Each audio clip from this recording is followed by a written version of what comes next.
En 2020, los resultados educativos en lectura y matemática de los niños uruguayos se mantuvieron estables en comparación con la medición anterior. Sin embargo, el año pasado sí mostró un aumento de las brechas educativas.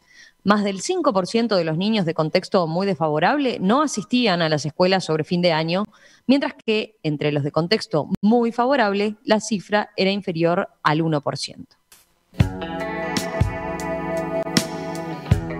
Esas son algunas de las conclusiones principales que pueden tomarse de Aristas Primaria 2020, el informe que presentó días atrás el Instituto de Evaluación Educativa, INED. Pero, ¿son comparables los resultados de un año de pandemia con los de años normales?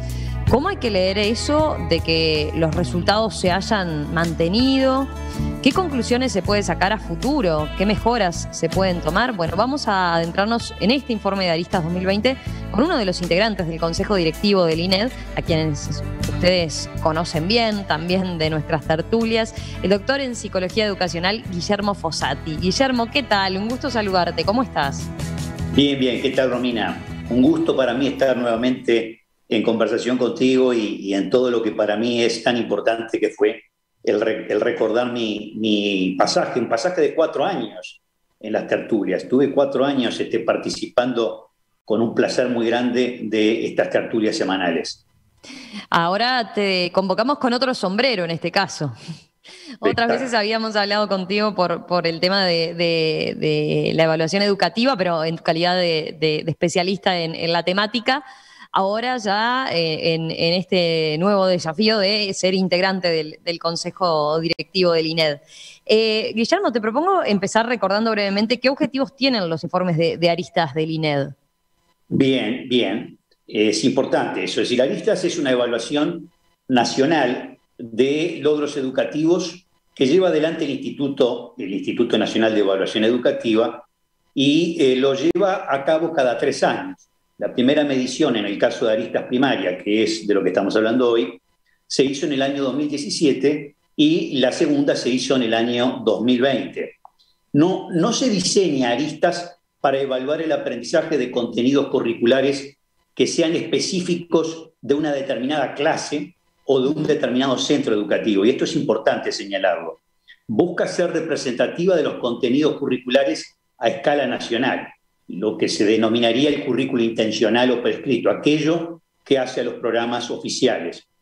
Y tal cual fue concebida en su momento, no es una propuesta dirigida a evaluar el desempeño académico del universo de los alumnos, es decir, no es una administración censal, no se aplica a todos los alumnos, no está pensada como una evaluación escuela por escuela, liceo por liceo, alumno por alumno.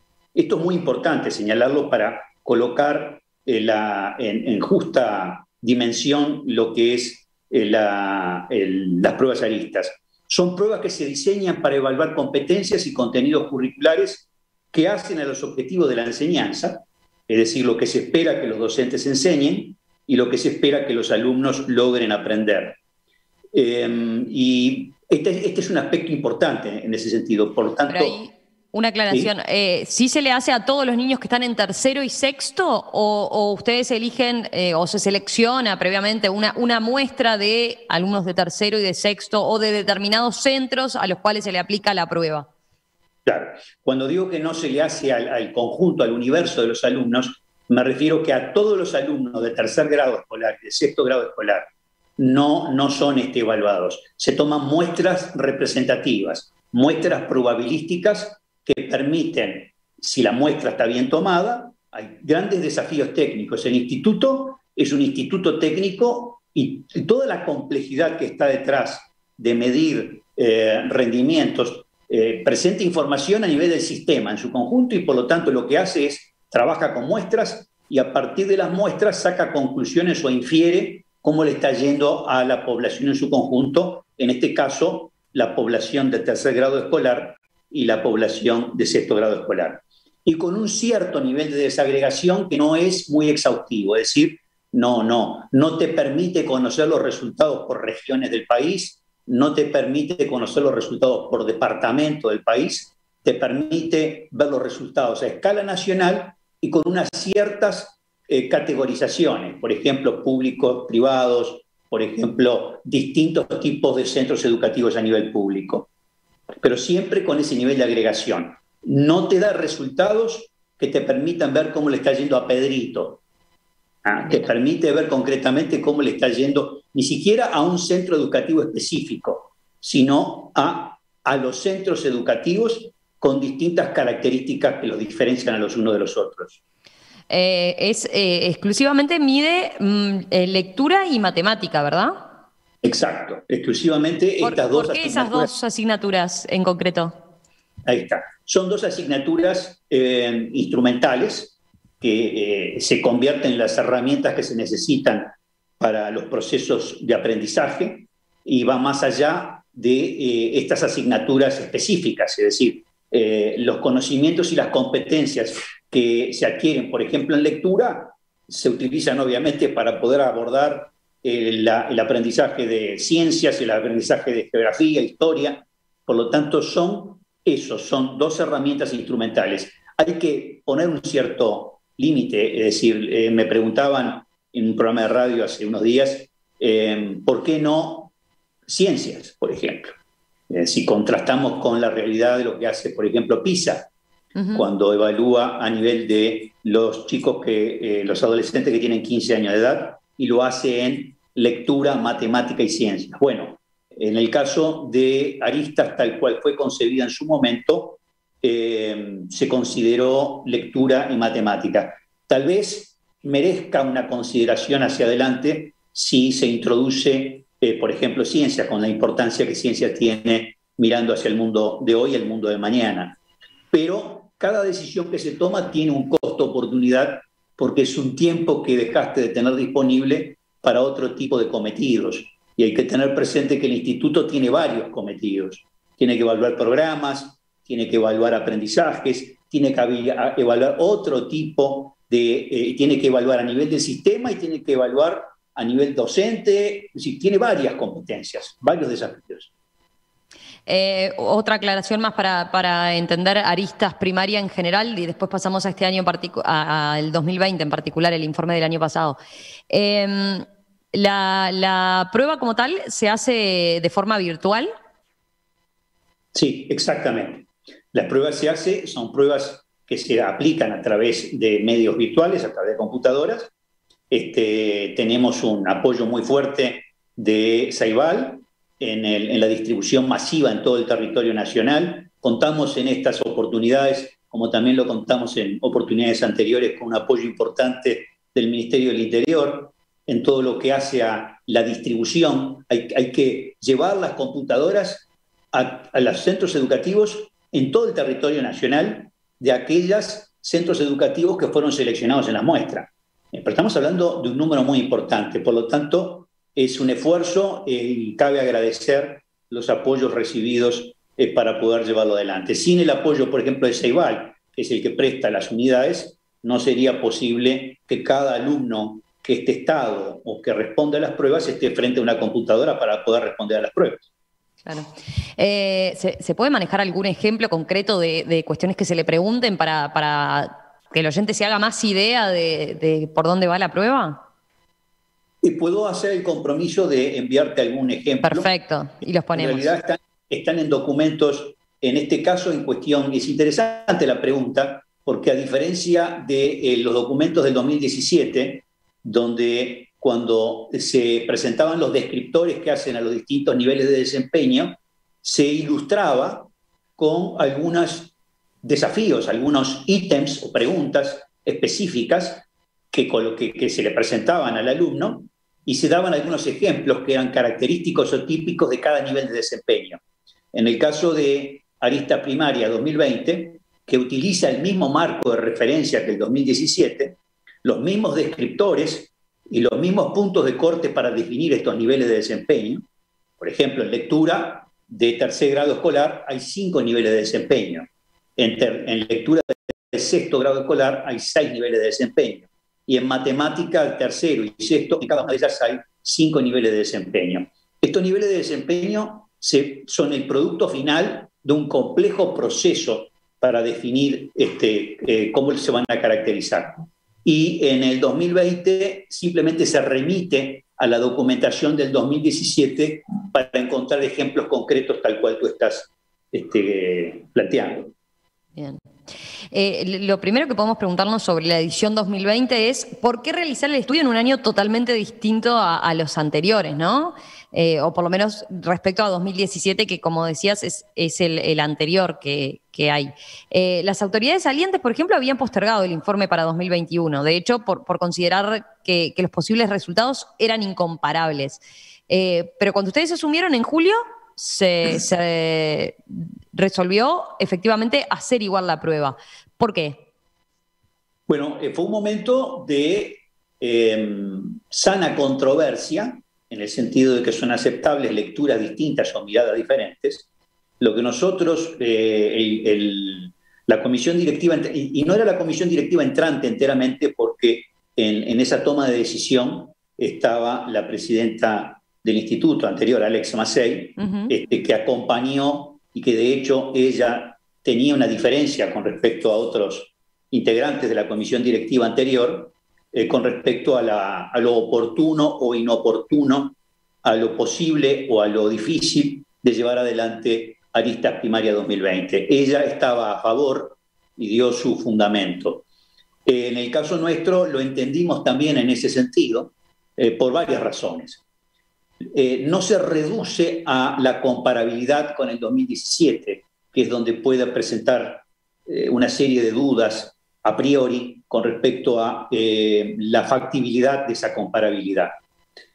El 2020 en sí mismo imponía un desafío muy importante y se hacía necesario, precisamente por ser un año distinto, se hacía necesario recopilar evidencia de lo que fue el 2020, porque en cierta medida cabe considerar que el 2020 era una línea de base, es un punto de partida.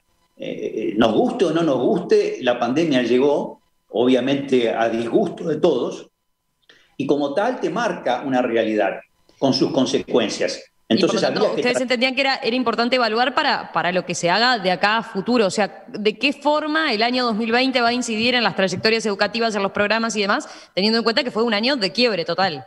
Exacto. Entre otras cosas, pensemos en lo siguiente. Nos permitió ver en este componente tan distinto por el cual dejás la presencialidad y pasás a un sistema de combinación presencial-virtual, a un sistema híbrido, en función de lo que estos cambios tan dinámicos de lo que fue el 2020, marcados por la urgencia sanitaria, el COVID, fue permitiendo. Y había que saber concretamente, bueno, ¿y esto qué significa? ¿Cuál va a ser la consecuencia de esta realidad en materia de logros y aprendizajes? ¿Con qué nos vamos a estar encontrando? Los alumnos en este tránsito, ¿cómo van a abordar el año siguiente? Todo eso está detrás de la justificación muy clara de la importancia del 2020. Y los hechos luego demostraron que efectivamente fue una buena decisión haberlo llevado adelante. Veía, decías que la discusión en su momento fue debatida y no había unanimidad. Veía declaraciones de Alejandro Maiche, que era representante de la UDELAR en el INED, ¿verdad? Y él decía a La Diaria, es muy difícil de convencer a un ciudadano de a pie de que detrás de esta fuerte insistencia por hacer Aristas 2020 no hay un componente de fijar un punto de partida de una nueva administración que evidentemente va a poder mostrar gráficas ascendentes en las próximas series, aunque eso no va a querer decir que las cosas mejoraron. Ese era uno de los argumentos que él daba. Sí, a mi juicio es un argumento equivocado. Es un argumento equivocado por lo siguiente. En primer lugar, porque la línea de tendencia, es decir, el 2017 no desaparece como punto de referencia, lo podés seguir teniendo hacia adelante. Ese es un primer punto. En segundo lugar, porque la verdad sea dicha, es que efectivamente la realidad del 2020 te marcaba un punto de partida. El 2020 precisamente se caracterizaba por el comienzo de una nueva administración y tenías una realidad. No podés desconocer esa realidad. Tenés que ver concretamente qué te muestra, qué fotografía te encontrás, qué estado de situación te encontrás, y sí, constituye una línea de base. En los hechos luego terminamos viendo por ejemplo, que las diferencias 2020-2017 no se dieron, ¿no? Bueno, yo iba a ir a eso, porque es uno de los aspectos que puede llamar más la atención, ¿no? Que los resultados no sean peores que los de 2017, ¿verdad? ¿A qué lo atribuyen un poco eso? Bueno, yo voy a estar hablando a título personal en este sentido, ¿no? Pero tenemos, a título personal por un lado y a título institucional, porque tenemos una serie de, no de explicaciones contundentes que tendremos que seguir explorándolas, pero sí de hipótesis explicativas. Lo primero que cabe señalar concretamente es que el punto de partida, es decir, porque nosotros acá no tenemos una verdadera análisis de tendencia, tú necesitas tener más de 2 puntos para hablar de tendencia.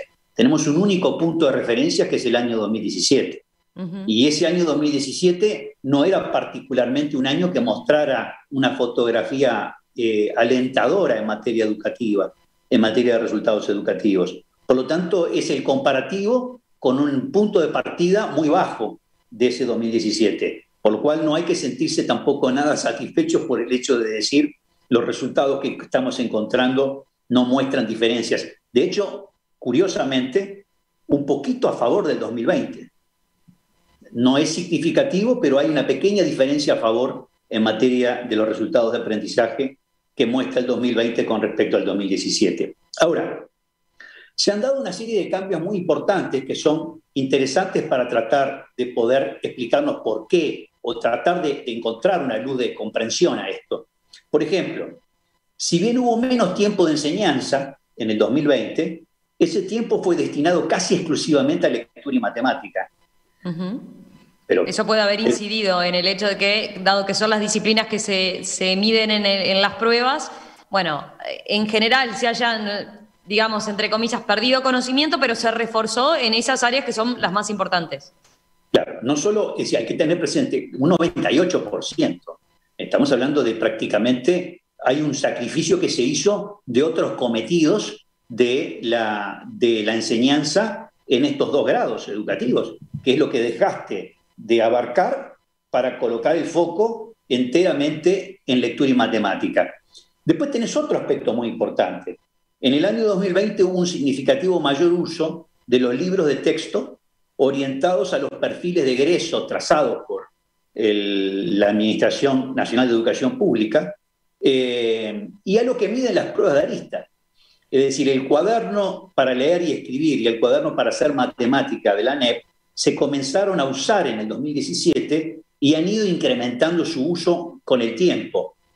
Por lo tanto, esta realidad te está mostrando, y aparte hay una evidencia en toda la literatura internacional que te señala lo importante que la investigación muestra con respecto al impacto que buenos materiales de aprendizaje pueden tener en la continuidad educativa durante periodos de cierre de centros educativos o continuidad interrumpida como ha sido nuestra realidad. Vean, pensemos concretamente... O sea que había los 2 factores ahí, o sea, se estaban usando más los libros de texto ya desde el año 2017, pero además, claro, las particularidades del año 2020 hicieron que se usaran menos, se apelara más a esa herramienta. Claro, el uso de la herramienta, una herramienta orientada hacia los perfiles de egreso, que es lo que mide aristas, y a lo que miden las pruebas aristas, en la medida que tú te encontrás con una alineación muy importante entre lo evaluado por aristas y entre lo que se pide que se aprenda, y tenés materiales de aprendizaje específicamente orientados hacia lo que se pide que se aprenda, te está mostrando un componente muy importante. Hay otro aspecto también sustancial, y es el cambio de la política educativa con respecto a la inclusión educativa, y refiere a los chiquitos con necesidades educativas especiales. Nos encontramos en el 2020, aquellos que tienen necesidades educativas especiales no son elegibles para la aplicación de la prueba. Y nos encontramos con que en el 2017 había un 3% de chiquitos con necesidades educativas especiales y en el 2020 un 12%. Este 9% que queda excluido de las pruebas 2020 porque no son elegibles para la prueba y que tienen características por las cuales te aplastarían la media hacia abajo, es decir, tendrían una tendencia a menor rendimiento, también ha jugado. Te estoy mostrando factores Claro. muy importantes para poder entender esta situación que produce sorpresa. Lo primero que intuitivamente uno puede esperar es que los resultados del 2020 sean peores, no mejores. Ahora, con todos estos ingredientes que te estoy señalando, se podría dar a entender, primero, algo muy curioso. Con esto de los textos específicamente orientados a lo que luego se evalúa, si entendemos la oportunidad de aprendizaje y la entendemos en función de que hayan tenido la oportunidad de aprender aquello que se evalúa, en el 2020 tuvieron más oportunidad de aprendizaje que la que tenían en el 2017, porque tenían una enseñanza puesta arriba de la matemática y la lectura, las dos cosas que se evalúan, tenían instrumentos como los libros de texto específicamente orientados, algo que no estaba en el 2017, por lo tanto, en realidad, en materia de oportunidad de aprendizaje, el 2020 jugó en ese sentido. Y tenés otro componente, que son las plataformas virtuales de CREA, de Ceibal. CREA siendo la plataforma de mayor uso. CREA es una plataforma que fue la más frecuentada por los alumnos durante el 2020. Es un entorno virtual que permite gestionar los cursos, crear o compartir materiales didácticos y trabajar en grupos. Y veamos esta diferencia. El nivel de uso fue claramente mayor en el 2020 que en el 2017. 62 días de promedio durante el año 2020 contra 6 días de promedio en el 2017. No estamos con esto diciendo que las plataformas virtuales también hayan marcado la diferencia, pero a nivel de hipótesis es algo que también cabe estudiar y explorar más a fondo. Guillermo, y después otro factor que hubo fue que un porcentaje de niños de contextos muy desfavorables que no fue a clase, terminó, digamos, sin ir a clase, se desvinculó debido al contexto y por lo tanto no hicieron las pruebas tampoco, ¿no? Exactamente, y es muy importante lo que estás diciendo, porque en general cabe considerar que promedialmente aquellos que dejan de ir son los alumnos en mayor condición de desventaja. Por lo tanto, tenderían eventualmente a darte puntuaciones en las pruebas inferiores con respecto a otros alumnos. Y todo eso contribuye. Ahora, si pensamos en los resultados, que es el otro aspecto del cual hay que hablar, y me parece muy importante, porque la idea básica es que todos los alumnos alcancen un cierto nivel aceptable de desempeño. Entonces, lo primero que cabe decir con respecto a la prepandemia y a los resultados al concluir el año 2020 es que constatamos que los alumnos que aprenden poco son demasiados. Ese es un primer... ¿Te parece? Hacemos una breve pausa y profundizamos en los resultados en particular. Perfecto. ¿Cómo no? Perfecto. Hacemos eso. Seguimos esta mañana aquí en Perspectiva conversando con el doctor Guillermo Fossati, doctor en Psicología Educacional por la Universidad de Minnesota, máster en Educación en Administración y Políticas Educativas, integrante del Consejo Directivo del INED, el Instituto Nacional de Evaluación Educativa. Con él estamos hablando del informe de Aristas Primaria 2020 que se presentó días atrás.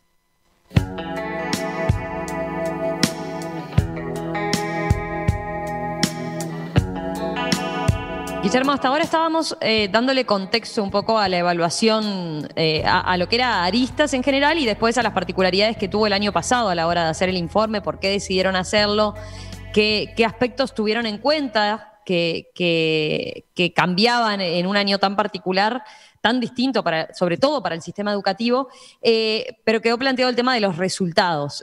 Planteabas algo de que los resultados fueron inquietantes. Vayamos a eso entonces. A ver, repasemos alguno en detalle. Estaba mirando, en una escala del 1 al 5, la mayoría de los alumnos de tercero de escuela tiene nivel de lectura 2 y 3. Podríamos decir que de mitad de tabla para abajo, ¿verdad? En sexto, la escala es del 1 al 6 y la cosa es parecida. La mayoría de los alumnos están en los niveles de desempeño de 3 y 4. ¿Cómo ven esos resultados? ¿Qué les dicen a ustedes? Ahí está. Yo te voy a dar un enfoque distinto, no está así expresado en el informe, pero sí se desprende de los resultados del informe. En realidad, uno de los aspectos que podemos considerar es decir, bueno, ¿qué entendemos por nivel de desempeño suficiente? para poder egresar de un grado educativo determinado, en este caso tercer grado escolar y sexto grado escolar. Esa es una tarea de la Administración Nacional de Educación Pública, establecer, bueno, cuál va a ser el nivel de desempeño suficiente. No tenemos esos datos, eso nos marca una cierta limitación. En lo personal, pensemos concretamente vamos por partes, en tercer grado escolar. Tercer grado escolar, lectura. Si pensamos concretamente, hay 5 niveles que utilizó el Instituto Nacional de Evaluación Educativa en las pruebas aristas para tercer grado en lectura. Se definieron esos 5 niveles de desempeño y en el 2020 un 40% de los alumnos no superaron el nivel 2 de desempeño, considerando concretamente al nivel 2 como un estándar mínimo que debería poder lograrse pasar por encima de ese nivel 2. Somos 5 niveles de vuelta, 40% no logró superar el nivel 2. Cuando lo miramos los resultados por contexto socioeconómico y cultural del centro educativo, tenemos que casi un 60%, un 58,7% de los alumnos de tercer grado del contexto muy desfavorable no superaron el nivel 2. Es decir, ¿cuánto? ¿Puedes repetir el porcentaje? 6 de cada 10 alumnos. El porcentaje exacto es el 58,7%. 6 de cada 10 alumnos de contexto muy desfavorable no lograron superar el nivel 2. En el contexto muy favorable, que esto es importante para mostrar las inequidades, en el contexto muy favorable, un 19,8%, un 20%, es decir, 2 alumnos de cada 10 no lograron superar el nivel 2. Esto nos está mostrando algo muy importante que no puede realmente, te da una fotografía más clara para comprender la magnitud del desafío. Claro, el razonamiento que yo estoy haciendo parte de una posición personal y es entender que pasa a ser satisfactorio lo que es niveles 3, 4 y 5. Y por lo tanto, si no lograste superar el nivel 2, lo trazo de esa manera. Pero esto no significa que este sea el criterio eventual de lo que puede entender la Administración Nacional de Educación Pública como un nivel suficiente de desempeño. Guillermo, tengo una pregunta ahí. Porque uno ve los datos así y la verdad que impactan y son bastante desalentadores en general, ¿no? Pero pienso, a ver, un aspecto que creo que los docentes siempre utilizan como media es, bueno, si yo pongo una prueba y cerca de la mitad de la clase no alcanza determinado nivel, puede haber gente que no estudió, por ejemplo, ¿no? Pero hay un problema desde el docente quizás de cómo dio el curso, cómo dio la clase. ¿Eso se puede trasladar, ese ejemplo que yo estoy poniendo, que es un razonamiento que se hace habitualmente? O sea, capaz que la prueba no estuvo acorde a lo que era lo que el chico efectivamente aprendió, ¿no? Entonces, mi pregunta es, ¿hay que poner el foco en eso como problema a atender? ¿O cómo se traslada cuando es una evaluación tan general, ¿no? ¿Puede haber un problema de ese tipo, una desconexión tan grande? ¿O es que los chicos efectivamente tienen un desempeño espantoso, espantoso, lo estoy magnificando, ¿no? Pero para dar a entender lo que estoy tratando de explicar. Detrás de lo que está señalando, Romina, está, por un lado, una necesaria alineación entre lo que es el currículo intencional, es decir, lo que uno espera que se enseñe y lo que uno espera que se aprende. Después el currículo implementado, es decir, qué es lo que realmente los docentes lograron implementar. Y en esto tenés una diversidad muy grande en el territorio nacional. No todos avanzan a igual ritmo, por lo tanto esto hay que entenderlo. Y luego tenés lo evaluado, en este caso lo evaluado por el instituto. Tiene que haber, el ideal es que exista una alineación muy importante, porque uno de los componentes que hacen a la validez de contenido de las pruebas refiere exactamente a lo que tú señalabas recién. Es decir, se entiende concretamente que no es muy razonable colocar a un alumno ante un desafío, una pregunta frente a algo que no se le haya enseñado, por ejemplo. Y por lo tanto, la validez del contenido refiere a eso, en el entendido de que aquellos desafíos que la prueba le presenta al alumno tengan concordancia o consistencia con lo enseñado. Pero vuelvo a lo que te decía al principio, Aristas no está pensado clase por clase, centro educativo por centro educativo. Busca y se diseña y se configura a punto de partida del currículo nacional, es decir, lo que se espera para ese grado. Después, por otra parte, en realidad los resultados tampoco han de sorprender tanto en ese sentido. Nosotros veamos concretamente que, por ejemplo, PISA muestra que 1 de cada 2 alumnos prácticamente, un 47%, y esto es con muy poca variación a lo largo de los años, desde la participación del país en las pruebas PISA de la OCDE, es decir, desde el 2003, desde el 2003, cuando comenzamos a participar, hasta la última participación, que fue la del 2018, 2003, 2006, 2009, 2012, 2015 y 2018, y siempre nos encontramos en materia de lectura con resultados que realmente son muy poco alentadores. Por lo tanto, y esto hay que tratar de entenderlo, porque cómo se logra acceder a la lectura va por varias partes. Parte de la tarea le pertenece al centro educativo y parte está fuera del centro educativo. Pero es como una especie de política mucho más global, que es tratar de estimular la curiosidad por la lectura. Esto es una de las cosas que, por ejemplo, Finlandia ha llevado adelante con gran éxito, es despertar el interés y el entusiasmo por leer. Porque en la práctica se desarrolla el expertise o la destreza para el desempeño de la lectura. Pensemos que cuando yo te digo que estos porcentajes que no superaron el nivel 2 de lectura, en el caso de tercero, ahora después vamos a ver en sexto año, tienen dificultades para reconocer el sentido de palabras no cotidianas. Tienen dificultades para ordenar la información del texto, para identificar las ideas y los conceptos principales, para conectar ideas y piezas de información y captar lo que no está dicho de manera literal, de manera directa en el texto. Es decir, para inferir lo que está detrás. Por lo tanto, todo esto termina por jugar para una síntesis muy clara. No logran comprender un texto. Estamos hablando de textos apropiados para la edad y para el grado educativo. Obviamente, la complejidad en materia sintáctica, en materia léxica, en materia de la extensión del texto, van cambiando. No es lo mismo para tercer grado que para sexto grado.